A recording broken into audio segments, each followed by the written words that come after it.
시작하겠습니다. 잘 계셨죠? 예, 오늘부터는 2부입니다. 2부. 우리 가운데 계신 하나님, 마태복음, 누가복음, 요한복음 이렇게 됩니다. 예, 2부가 되면서 암송구절 새로운 내용이 시작됩니다. 우리 같이 한번 읽어보시죠. 요한복음 3장 14절에서 17절 말씀입니다. 시작. 모세가 광야에서 뱀을 든 것 같이 응자도 들려야 하리니 이는 그를 믿는 자마다 영생을 얻게 하려 하심이니라. 하나님이 세상을 이처럼 사랑하사 독생자를 주셨으니 이는 그를 믿는 자마다 멸망하지 않고 영생을 얻게 하려 하심이라. 하나님이 그 아들을 세상에 보내신 것은 세상을 심판하려 하심이 아니요 그로 말미암아 세상이 구원을 받게 하려 하심이라. 아멘. 예, 7과 예수님과 첫 번째 제자들. 뒤에 두 번째 제자들도 있나 했더니 그건 없더라고요. 처음 만나는, 처음 부르시는 제자들에 대한 내용입니다. 그 교재 처음 부분을 보니까 전화 얘기가 나오고 뭐 통화를 하는데 어떤 전화를 받았네 안 받았네 뭐 이런 얘기가 나와요. 그래서 갑자기 웬 전화 얘기를 뜬금없이 할까 하고 봤더니 영어로 전화하는 거 콜이라고 하잖아요. 그래서 콜링인데 그게 콜링이 또 다른 의미가 하나님의 부르심을 얘기할 때도 콜링이라고 하잖아요. 그래서 지금 언어 유희했구나라는 생각을 했습니다. 여기 보면 이제 재밌는 이야기들이 있어요. 질문도 뭐 그 내용이 있으니까 한번 질문을 보면은요. 전화를 걸고 받을 때 특별한 습관이 있습니까?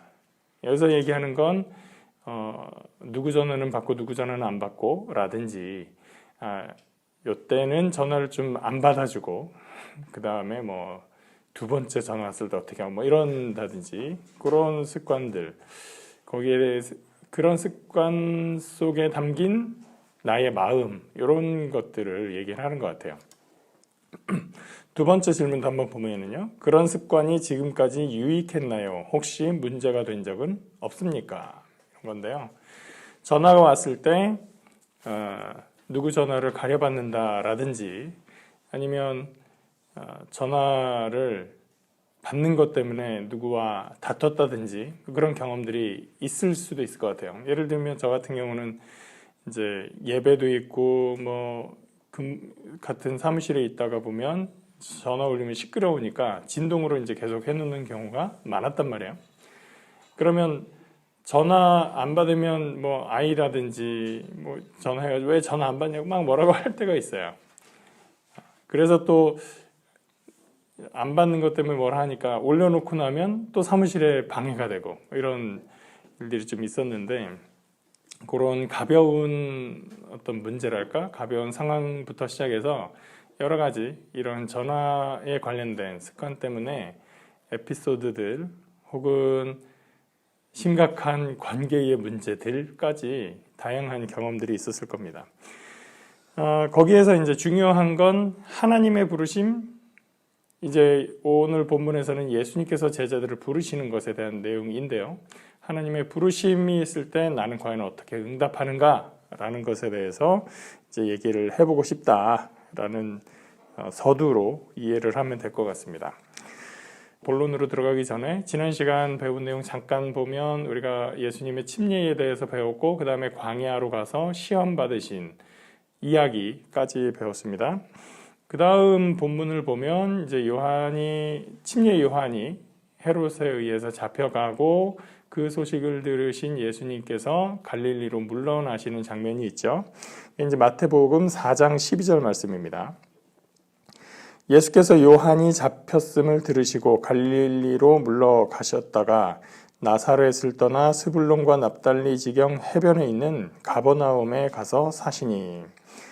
나사렛이라든지 우리 요한복음에서 예수님의 첫 번째 갈릴리에서의 기적을 행하셨다라고 하는 가나라든지 또 가버나움 전부 다 갈릴리 지역에 있는 마을 내지 도시들이죠. 그쪽에 계시다가 그 다음에 이제 활동하시는 내용이 나오게 됩니다. 첫 번째 내용으로 한번 이제 바로 그러면 가보겠습니다. 예수님이 회개를 선포하십니다. 본문 먼저 보겠습니다. 마태복음 4장 17절 말씀. 이때부터 예수께서 비로소 전파하여 이르시되 회개하라 천국이 가까이 왔느니라 하시더라. 이 말씀으로 시작해서 예수님의 공생애가 시작이 되죠. 제가 공생애 그러면 우리 어른들은 뭐 대부분 아시겠지만 아이들한테 공생애라는 말이 어려울 텐데 어떻게 이해를 시킬까 생각을 하다가 반대말을 해주면 더 쉽겠다라는 생각을 했어요. 그래서 공적인 일의 반대는 사적인 거니까 공생애의 반대말은 뭘까? 사생활, 사적인 생애. 그래서 사생활이라는 거는 굳이 다른 사람들한테 내보일 필요 없고 굳이 다른 사람들에게 공개할 필요 없는 게 사생활이라고 한다면 예수님의 공생애라고 하면 많은 사람들에게 공개되고 많은 사람들에게 나누어지는 공적인 활동들, 공적인 생활 그런 것을 이야기할 수 있겠다라고 설명을 한 적이 있습니다. 그 공생애가 이 회개하라 천국이 가까웠느니라 라는 말씀으로 시작이 되는 거죠. 영어 표현, 영어 번역이죠. 영어 번역, 이 구절을 번역한 영어 번역 중에서 제가 좋아하는 번역이 하나 있는데요. The kingdom of heaven, 천국이죠. is at hand, 그렇게 돼 있어요. at hand. 원래 at hand는 수거로 쓰면 가깝다, 아주 가까운 미래다, 뭐 이런 의미인데 표현이 재밌잖아요. at hand, hand는 손이잖아요. 손에 있다. 회개하라, 천국이 손에 있어. 얼마나 가깝다라는 거예요. 그죠? 그래서 제가 그 번역이 참 재미있는 단어의 사용이다라고 생각을 했었는데 그만큼 어떻게 보면 예수님께서 이 회개에 대한 임박성, 천국의 도래에 대한 임박성을 이야기해 준 겁니다. 그래서 회개하라라는 뜻도 우리가 잘 알잖아요. 회개는 그냥 우리가 아쉬워하는 마음 아니면 잘못했다는 뉘우치는 마음 정도만이 아니라 그 가던 길에서 돌아서는 것 그것이 회개다라는 것을 우리가 이제 여러 번 저도 얘기를 했고 아마 설교를 통해서 많이 들으셨을 텐데 그 두 가지 개념을 여기다가 적용을 하면 굉장히 재밌는 이야기가 되죠. 회개하라 이 말을 뒤로 돌아서라 라고 보고 천국이 가까웠느니라 이걸 손에 있다 라고 하면 뒤로 돌아서 봐 천국이 네 손에 있잖아 라는 얘기가 되는 거예요. 너무 생생하지 않나요? 그래서 저는 그 표현 그 개념이 참 되게 신선하고 재밌다라는 생각을 했었습니다. 물론 히브리어 번역을 직역을 했을 때 과연 그 의미냐 정확하게 그렇게 되지는 않아요. 그런데 그런 의미로 생각해 보는 것도 좀 신선하다라는 생각을 했었습니다. 자, 여기는 천국이라고 나옵니다. 근데 누가복음에는 예수님께서 하나님 나라라고 표현을 해요. 그러니까 회개하라 하나님 나라가 가까웠느니라. 예수님은 과연 하나님 나라가 왔다고 말씀하셨을까요? 천국이 가까웠다고 말씀하셨을까요? 그것도 뭐가 맞지라고 한참 고민을 했는데 그거는 이제 유대인들과 비유대인들 사이의 이해에 대한 차이, 그걸 독자들을 위한 표현의 차이라고 이해를 하시면 될 것 같습니다. 그래서 히브리 사람들, 유대인들, 이스라엘 사람들의 경우에는 10계명에 하나님의 이름을 망령되이 일컫지 말라라는 그 계명 때문에 오히려 너무 극도로 조심하는 바람에 하나님의 이름을 함부로 부르지 못했죠. 그래서 성경을 읽다가 하나님의 이름, 뭐 야훼 여기가 나와야 되면 야훼라고 못 읽고 거기에다가 그 자리를 그냥 주님이라고 읽고 넘어간다든지 글자 눈으로는 야훼라고 써 있는데 야훼라고 써 있는 걸 보면서 읽기는 주님이라고 읽고 넘어간다든지 아니면 야훼의 자음에다가 주님에 해당되는 아도나이의 그 모음을 붙여서 여호와라는 새로운 단어를 만들어서 읽는다든지 라고 했었던 이제 그런 전례가 있잖아요. 그래서 사실은 우리가 성경에서도 야훼 뭐 이런 식으로 표현하지만 정확하게 그 발음인지는 지금도 아무도 알 수가 없고, 야훼가 아마 가장 근사한 발음일 것이다 라고 추정하는 것을 우리가 사용을 하는 거죠. 하나님의 이름은 이것일 것이다. 그만큼 이 이스라엘 사람들, 유대인들은 하나님의 이름 부르는 것에 대해서 극도로 조심하는 바람에 심지어는 하나님이라는 말조차도 쓰기가 힘들어서 하나님이 계신 곳으로 간주되는 하늘, 그 말을 가지고 와서 하늘나라라는 말을 썼다는 것이죠. 그래서 하나님 나라와 하늘나라는 예수님이 무슨 말을 어떤 단어를 했을까, 어떤 게 잘못된 기록일까의 관점의 문제가 아니라 어떤 그 하나님에 대한 용어의 그 용어, 하나님의 이름에 대한 어떤 개념을 가지고 히브리 사람들이 사용을 했느냐의 문제에 더 가까이 있다. 그렇게 되면 하늘나라와 하나님 나라가 같다라는 것인데, 그러면 그 하나님의 나라는 과연 무엇인가? 천국이 가까이 오는 거잖아요. 그러니까 우리가 죽어서 가는 천국을 의미하는 건 일단은 아닌 게 되는 거죠. 지금 예수님이 말씀하시는 거, 회개하라 천국에 가까웠느니라 라는 것은 너희 지금 다 죽을 건데 빨리 회개해 라는 얘기는 아니라는 거예요. 너희 지금 다 죽어서 천국 갈 거니까 빨리 회개해 라는 얘기는 아니다. 그러면 무엇인가? 하나님의 나라라고 하는 것은 그 나라에 담긴 또 다른 의미, 본질적인 의미는 통치에 있는 거예요. 하나님의 통치가 임하고 있다. 하나님의 통치가 온 세상을 뒤덮을 날이 가까오고 있다. 그러니 회개하라 라고 하는 것이죠. 그 의미가 이 천국이 가까웠느니라 또는 하나님 나라가 가까웠느니라 그 단어, 그 문장의 가장 본질적인 것이다 라는 것을 아실 필요가 있습니다. 예, 질문입니다. 왜 마태는 예수님의 설교 사역을 회개와 하나님 나라에 관한 선포로 압축해서 묘사했을까요? 둘이 관련이 있으니까 말씀하셨을 텐데 어떤 관련이 있기 때문에 그럴까요? 하나님 나라에 적합한 태도 혹은 삶의 자세 혹은 자격, 그런 것을 이야기하는 거죠. 하나님 나라에 적합한 사람은 누구인가? 누가 하나님 나라에 알맞는 자격을 가지고 있는가? 일단은 죄에서 벗어나야 한다. 죄를 버려야 한다라는 것에 중점이 있다. 이렇게 보면 될 것 같습니다. 78페이지에 있는 문장 제가 한번 읽어드리겠습니다.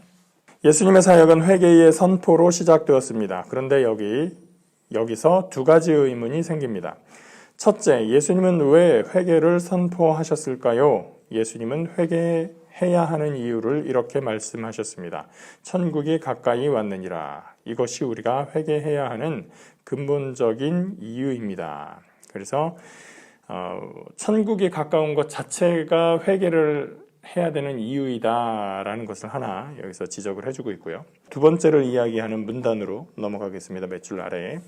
둘째, 우리는 무엇을 회개해야 할까요? 성경의 시작 부분에서 봤듯이 태초에 아담과 하와가 죄를 지어 타락했습니다. 우리는 아담에게서 죄의 본성을 물려받아 죄의 종이 되었습니다. 원죄에 대해서 많이 생각을 해봤었습니다. 과연 원죄라는 것은 무엇인가?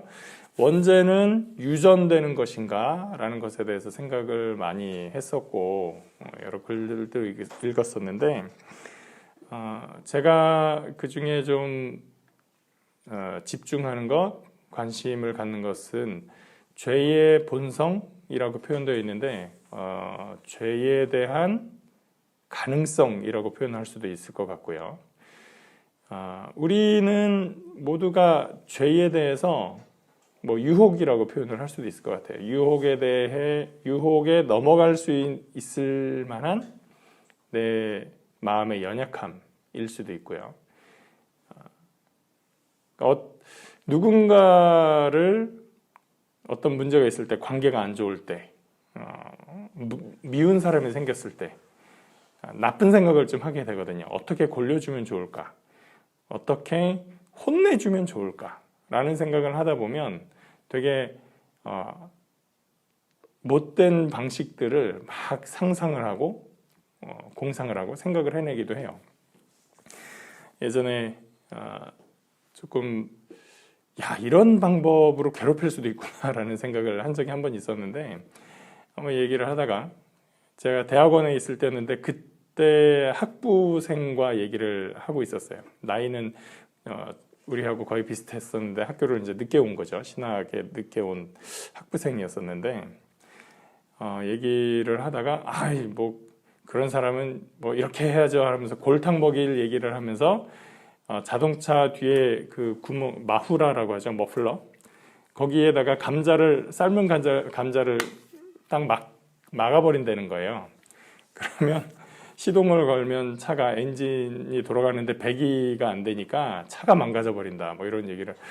어떻게 그런 생각까지 하냐. 실제로 했는지는 잘 모르겠지만 이제 그런 느낌을 한번 받아본 적이 있었습니다. 예를 들면 이제 그런 식으로 죄를 저지를 공상들을 하는 거죠. 그것들이 원죄의 한 형태라고 저는 보게 되는 겁니다.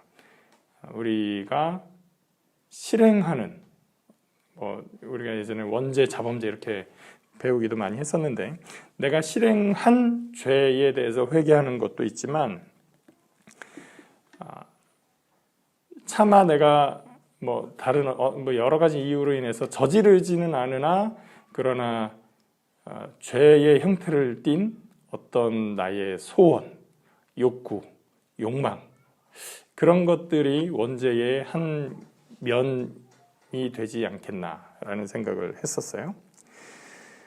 아담이 죄를 저질렀습니다. 아담의 그 죄가 우리한테 유전이 돼서 우리는 어쩔 수 없이 유전적으로 죄를 가지고 있어 라는 개념은 잘 이해가 되지 않지만, 그런데 아담이 죄를 지었었던 그런 것처럼 우리도 죄를 지을 수 있는 가능성이 계속 우리 속에 있다라고 한다면, 우리는 그런 죄를 향한 속성, 본성, 이런 것들을 회개해야 될 필요가 있다라는 것이죠.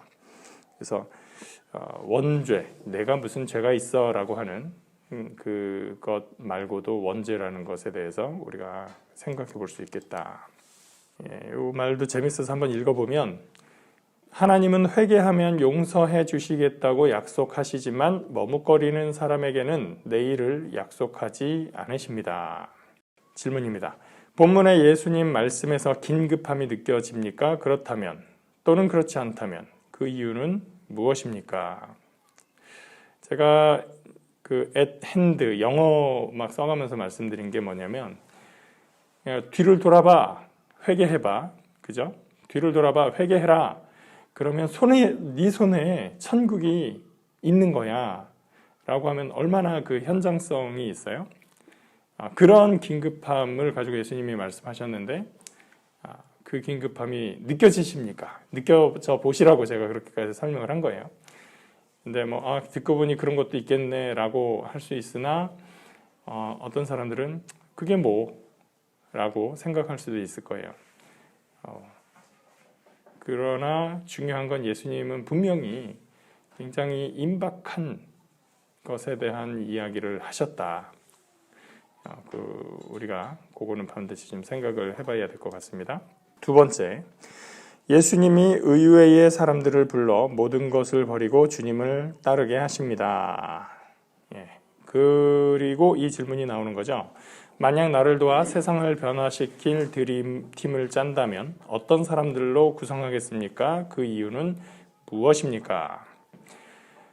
이 질문을 가만히 보니까 우리 주변에 있는 분들 중에서 이 내용이, 일단 질문이 그거잖아요. 나를 도와 세상을 변화시킬 드림팀을 짜야 되는 거예요. 그러니까 세상을 변화시킬 주체는 누구예요? 나란 말이죠. 우리 주변에서 내가 세상을 변화시켜야지 라는 생각을 안 하는 사람도 꽤 많겠다라는 생각을 해봤어요. 세상을 왜 내가 세상 변화시키는 거에 내가 관여를 해야 돼? 그냥 나 하나 잘 먹고 잘 살면 되지? 라는 생각을 하시는 분들도 있겠다. 우리가 그리스도인으로 이 땅에 살아가는 동안 과연 나 하나 내 몸 건사하는 것, 그것이 우리 인생의 전부인가? 라는 질문을 먼저 그런 분들에게 드리고 싶고, 세상에 대한 우리 그리스도인들의 역할이 분명히 있다고 믿습니다. 그래서 그런 차원에서 이 질문에 좀 같이 들어와 주시라 라는 부탁을 제가 먼저 드리고 싶고요. 그래서 우리 각자가 세상을 변화시키는 데에 동참해야 되겠다라는 말씀 먼저 드리고, 그러면 이제 그 문제를 해소한 다음에 이제 드림팀을 짜보자는 거죠. 드림팀을 짜야 돼요. 내가 짤 수 있는 권한이 있어요. 그러면 어떤 사람들을 그 그룹에 넣을까라는 질문입니다. 누가 들어와야 될까요? 우리나라를 좀 변화시켜야겠어. 누가 들어와야 될까요? 일단 좀 능력이 있어야겠죠. 그죠? 갑자기 대통령이 되는 거를 말하나? 뭐 그렇게 생각을 할 수도 있어요. 만약에 그렇게 된다면 사회 경제적으로 능력이 있는 사람, 경제력이 있다기보다는 경제에 대한 어떤 정책을 잘 풀어갈 수 있는 사람, 또 문화적으로 좀 선도적으로 이끌 수 있는 사람, 또 사회적으로 통합해서 함께 으쌰으쌰해서 잘 갈 수 있도록 그런 역할을 잘 하는 사람, 이런 그 능력 있는 사람들을 우리가 잘 구성을 해야겠다라고 생각을 할 것 같아요. 이게 어떻게 대조가 되냐면, 예수님께서 세상을 변화시키기 위해서 모으신 구성원들과 너무 다르다는 거죠. 바꿔 말하면 내가 생각하는 세상을 변화시킬 만한 사람들은 이런 능력 있는 사람들인데, 예수님은 그 세상을 변화시킬 제자들로 누구를 부르셨냐? 첫 번째가 어부였었다는 거예요. 자, 성경 말씀이 있습니다. 18절, 갈릴리 해변에 다니시다가 두 형제 곧 베드로라 하는 시몬과 그의 형제 안드레가 바다에 금을 던지는 것을 보시더니 그들은 어부라 말씀하시되 나를 따라오라 내가 너희를 사람을 낚는 어부가 되게 하리라 하시니 그들이 곧 그물을 버려두고 예수를 따르니라. 거기서 더 가시다가 다른 두 형제 곧 세베대의 아들 야고보와 그의 형제 요한이 그의 아버지 세베대와 함께 배에서 금을 깁는 것을 보시고 부르시니 그들이 곧 배와 아버지를 버려두고 예수를 따르니라. 그러니까 예수님께서 부르신 그 첫 번째 제자들은 그 당시 기준으로 봤을 때 그래도 좀 사람들한테 리더십도 있고 좀 많이 배우고, 그래서 한마디 하면 좀 영향력 있을 것 같고, 그런 사람들을 모아서 일을 하셨으면 좀 더 효과적이었을 텐데 라는 생각을 할 정도로 전혀 다른 면면을 가진 사람들을 불렀었다는 거죠. 그 질문에 나오는 것이요, 성경에서 하나님의 부르심에 순종한 사람들은 누구입니까? 두 번째 질문도 똑같은 거라서, 성경에서 하나님의 부르심에 불순종하거나 순종하기를 미뤘던 사람들은 누구입니까? 이렇게 질문을 했는데, 그 첫 번째 제자들 베드로 형제, 베드로와 안드레, 그 다음에 요한과 야고보, 그 두 형제는 예수님이 부르셨을 때 그물을 버려두고, 그물을 버려뒀다라는 것은 자기가 하던 그 직업을 버리고 예수님을 따랐다라는 의미인 것이죠. 자기의 모든 삶의 방식, 직업을 포함해서 삶의 터전 다 버리고 따른 그 제자들의 모습입니다. 그들은 예수님을 따랐는데, 예수님께서 여기 이제 하나님의 부르심에 불순종하거나 이렇게 되어 있는데, 일단 예수님의 부르심을 얘기하는 거니까 예수님의 제자됨에 대해서 얘기했을 때 거부했었던 사람들이 있었죠. 그래서 어떤 청년이 와서 내가 어떻게 해야 천국에 들어갈 수 있습니까? 라고 했을 때 계명 잘 지켜라 그랬더니 제가 어릴 때부터 다 지켰거든요. 그러면 잘했고 너 가지고 있는 거 다 가난한 사람들한테 나눠주고 나를 따라라 라고 했더니 이 청년이 뭐라고 해요? 근심하며 돌아가니라 이렇게 성경에 돼 있잖아요. 그런 걸 보면 우리가 뭔가를 가지고 있을 때 오히려 내 것을 버린다라는 것이 쉽지 않은 것 같아요. 왜 그런 거 있죠. 우리 중에도 뭐 가끔 그런 얘기를 하실 분들이 있을지 모르겠는데 영화나 이런 데 보면 뭐 마음대로 하라 그래 난 뭐 잃을 게 없어 뭐 이런 분들이 있어요. 잃을 게 없는 분들은 정말 거침없이 할 수 있죠. 어디든 갈 수도 있고 뭘 해도 할 수 있고 좀 그런 게 있는 것 같아요. 반대로 말하면 가진 게 너무 많은 사람들은 그걸 버리고 뭔가를 해라 라고 하는 것이 정말 힘들 거예요.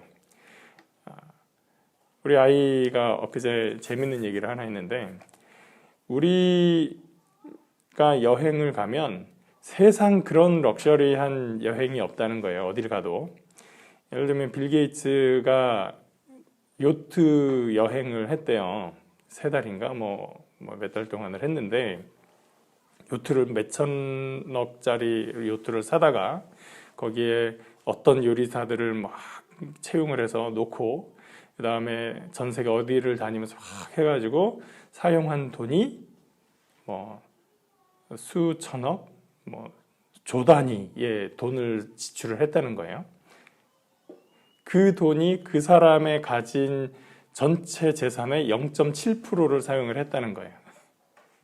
그런데 우리가 500만 원을 들여서 여행을 한다 그러면 우리는 가진 게 없기 때문에 재산의 2%, 3%에 해당하는 돈을 쓰면서 3일짜리 여행을 가고 일주일짜리 여행을 한다는 거죠. 그래서 우리가 여행을 가면 그렇게 럭셔리한 게 없어 라는 얘기를 하더라고요. 그만큼 우리가 더 많이 가질수록 그걸 버린다라는 게 쉽지 않다라는 거겠죠. 하나님의 부르심에 순종하겠느냐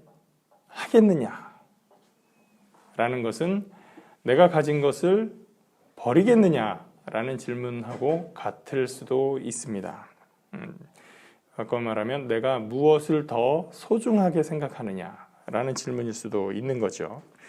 그래서 우리가 주님의 부르심에 응답할 때 예스라고 할 수 있다면 그것은 내가 나의 것이라는 개념을 얼마나 포기할 수 있느냐라는 개념이 될 수 있을 것 같습니다. 질문입니다. 하나님이 매일 평범한 사람들에게 특별한 복음을 선포하게 하신다는 사실을 아는 것은 신자들에게 어떤 위안을 줍니까? 하나님께서 평범한 사람들에게 특별한 복음을 선포하게 하신다. 복음을 과연 누가 받아들이는가? 라는 것에 있어서 오히려 더 많이 가져서 포기하기 어려운 사람보다 그만큼 안 가졌지만 그 부르심에 응답할 수 있는 사람들이 더 복되다라는 생각을 하게 됩니다. 3번째입니다. 예수님이 이름 없는 사람들을 불러 주님을 따르게 하십니다. 마태복음 9장 9절에서 13절 말씀. 예수께서 그곳을 떠나 지나가시다가 마테라 하는 사람이 세관에 앉아 있는 것을 보시고 이르시되 나를 따르라 하시니 일어나 따르니라. 예수께서 마태의 집에서 앉아 음식을 잡수실 때에 많은 세리와 죄인들이 와서 예수와 그의 제자들과 함께 앉았더니 바리새인들이 보고 그의 제자들에게 이르되 어찌하여 너희 선생은 세리와 죄인들과 함께 잡수시느냐. 예수께서 들으시고 이르시되 건강한 자에게는 의사가 쓸데없고 병든 자에게라야 쓸데있느니라. 너희는 가서 내가 긍휼을 원하고 제사를 원하지 아니하노라 하신 뜻이 무엇인지 배우라. 나는 의인을 부르러 온 것이 아니요 죄인을 부르러 왔노라 하시니라. 예수님이 부르신 사람, 이제 세리 마태를 부르시는 내용이 나오죠. 첫 번째 부르신 제자들은 어부들이었어요. 이 어부들이 어떤 사람들일까? 보통 우리는 이제 베드로라든지 요한이라든지 이런 사람들을 무식하고 뭐 가난하고 이렇게 얘기를 하는데, 무식 쪽은 잘 모르겠지만 정말 그렇게 가난했을까라는 얘기를 하는 경우들도 좀 많이 봤습니다. 예를 들면 베드로 형제가 선주란 말이죠. 자기 배를 가진 사람이 남의 일을 하는 사람을 부르신 상황이 아니에요. 가만히 그 본문을 보면 선주로서 배를 하나 가지고 있었다. 지금도 그 어부들의, 우리나라 어업에 종사하는 분들의 그 작은 배 하나가 상당히 값이 나가는 걸로 알고 있어요. 그러니까 그때 당시에도 그 배 하나 가지면 재력이 그래도 꽤나 있는 사람이라는 거죠. 거기다가 요한도 자기가 막 하다가 내 배에 고기가 많으니 다른 배를 부를 수 있을 만큼의 그 선주 연합이라고 할까요? 이제 그런 동료들이 같이 있는 거죠. 그러면 그 배 좀 가지고 와, 여기 고기가 너무 많아 하면 알았어, 내가 배 가지고 갈게 하고 쫓아온 사람이 요한이에요. 그러니까 이 사람들이 학식까지는 잘 모르겠으나 가난하고 찌들고 뭐 이런 사람들은 아닐 수 있다라는 거죠. 어느 정도 저는 일리가 있다는 생각을 하고요. 그리고 일자 무식 정도는 아닌 거죠, 이 사람들이. 왜냐하면 우리가 베드로 전후서가 있는데 어떤 신학자들은 베드로 후서는 베드로가 쓴 거 아닌 것 같아요, 훨씬 후대에 베드로 이름을 빌려서 기록한 것 같아요 라고 하는 사람들이 있지만, 베드로 전서는 이거는 베드로가 쓴 게 뭐 98% 확실하다, 대부분 이제 그렇게 얘기를 하거든요. 예를 들면, 그러니까 그런 편지를 쓸 수 있을 정도의 필력은 되는 사람들, 일자무식은 아닌 거죠. 그럼에도 불구하고 이들이 그 당시 사회를 주도하고 있었던, 제가 지난번에 사두개인들은 귀족 집단이라고 말씀드렸었고, 바리새인들은 율법 중심으로 사두개인들과는 조금 다르게 율법 중심의 어떤 그 상위 집단을 형성하고 있는 사람들이라는 말씀드렸었는데, 거기에는 소속하지 못할 정도의 사회적인 어떤 계층에 있는 사람이었었던 거죠. 근데 마태로 가면 상황은 굉장히 심각해집니다. 세리, 뭐 설명 많이 들으셨으니까 제가 자세히 얘기하면 잔소리가 될 것 같아서 그렇기는 하지만, 이 세리라는 직업은 유대인으로서 유대인들에게 세금을 받아다가 로마인에게 지급을 해야 되는 거예요. 그러니까 이방인들과 계속 접촉을 하는 거죠, 이 사람은. 세금을 걷어다가 로마인에게, 로마 행정 담당에게 돈을 건네줘야 되니까 주 거래 대상이 이방인인 거예요.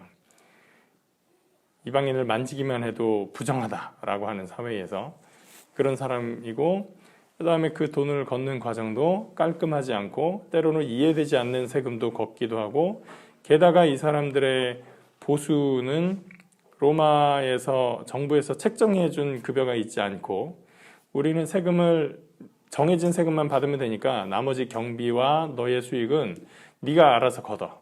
그렇게 되니까 이 사람들이, 나는 로마의 세금을 이제 10만 원을 내면 되고 내 수익도 나도 10만 원 가질래 하면 10만 원이 내 수입이 되는 거예요. 그만큼을 더 빼앗아 오면 되는 거예요. 그러다 보니까 저항이 있으니 그런 저항에도 불구하고 돈을 걷어가야 되니까 항상 건달 같은 사람들을 거느리고 다니는 사람들이었고, 그래서 왜 로마 시대의 어떤 미국 드라마나 이런 것들을 보면, 미국에서 만든 드라마예요. 미국이 배경이 아니고 로마 시대를 배경으로 한 드라마 같은 걸 보면 세금 거들어 다니는 사람들이 항상 주먹들을 좀 이렇게 뒤에 거느리고 다니죠. 그런 사람들이 세리였었던 거예요. 그러니까 이스라엘 백성, 특히 민족성을 강조했었던 이 유대인들로서는 민족의 배반자라는 개념까지 추가해서 단순히 돈을 뺏어가는 사람이라는 개념에 더해서 더욱 싫어했었던 사람이 이 세리였었던 거죠. 재미있는 건 이 성경 표현에도 그렇게 되어 있는데 세리와 죄인들이 함께 앉아있다 그래요. 세리는 죄인 취급도 안 해줬다는 얘기죠. 그만큼 멸시받는 사람들이었다. 근데 또 하나 재밌는 건 바리새인들이 뭐라고 하냐면 죄인이라고 해요. 거기에 누구누구 앉아있는 사람들을 보고 저들은 죄인이야 라고 표현을 하고 있다는 거죠. 우리가 그냥 흔히 생각하기로 죄인 그러면 적어도 범죄자여야 될 것 같은데 그거 아니라 이 사람들은 죄인 그룹이야 라고 이렇게 분류해 놓은 사람들이 있다라는 거예요. 그 사회에. 근데 예수님이 그들과 함께 식사를 한다. 그들과 접촉을 한다.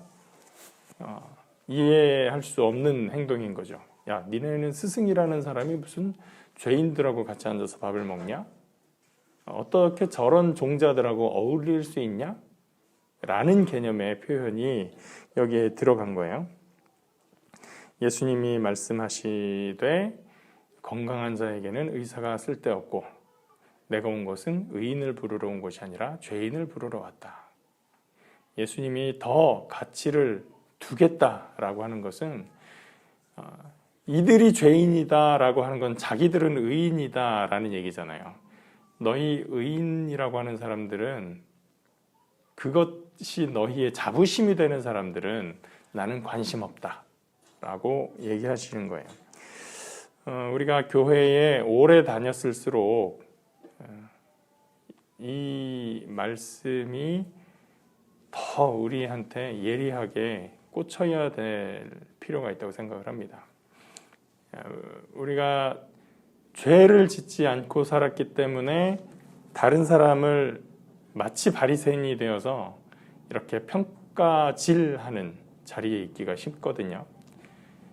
내가 솔직히 그렇잖아요. 교회를 많이 다녔을수록 심각한 죄를 지은 사람들, 정말 어떤 목적을 가진 사람들을 빼놓고는 대부분은 그렇게 나쁜 짓을 안 하고 산단 말이죠. 그런 사람의 눈에서 다른 사람을 봤을 때 그렇게 죄인들이 없어요. 그들에 대해서 손가락질을 하느냐, 그들과 함께 식사를 하느냐, 그걸 선택을 해야 되는데 그러면 우리는 누굴 모델로 해야 되느냐? 바리새인이 모델이냐? 예수님이 모델이냐? 라는 부분을 우리가 나의 삶의 모습을 한번 계속 돌아볼 필요가 있다라는 것입니다. 질문이죠. 바리새인들은 왜 마태의 집 식탁에 모인 사람들을 보고 불쾌해 했을까요? 죄인들이 모였대요. 세리 마태의 집에는 바리새인들처럼 의로우신 분들이 안 갔겠죠. 그러니까 그 옆에 모인 사람들은 동료 세리이거나 죄인들이거나 그 사람들이 모여 있는 것 자체가 항상 불쾌한 거죠. 예수님의 반응은 섬김과 사역에 관한 우리의 생각에 어떤 영향을 주나요?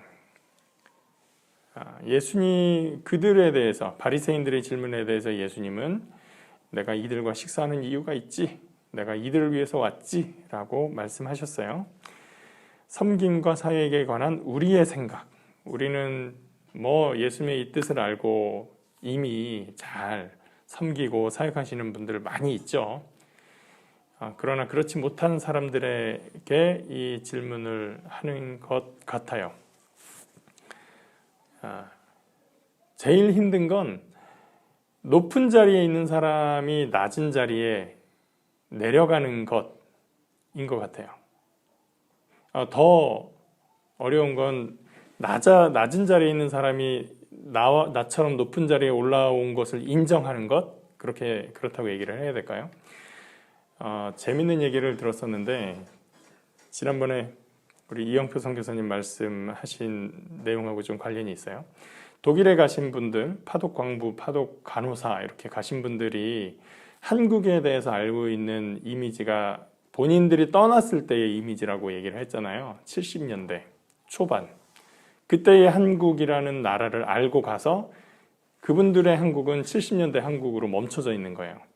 그거하고 비슷한 얘기를 제가 한번 들었었는데, 미국에서 이제 2세로 혹은 1.5세로 공부하고 박사학위 따고 한국에 들어와서 이제 강의하시는 분들이 있어요. 교수로. 근데 이분들의 얘기를 듣다 보니 그 부모님 세대가 떠난 때가 이제 조금 뒤가 되는 거예요. 70년대 후반, 80년대 뭐 이때쯤에 미국으로 건너가신 분들이 한국에 대해서 생각하는 게 80년대 초중반 전후에 한국만을 알고 계신 거예요.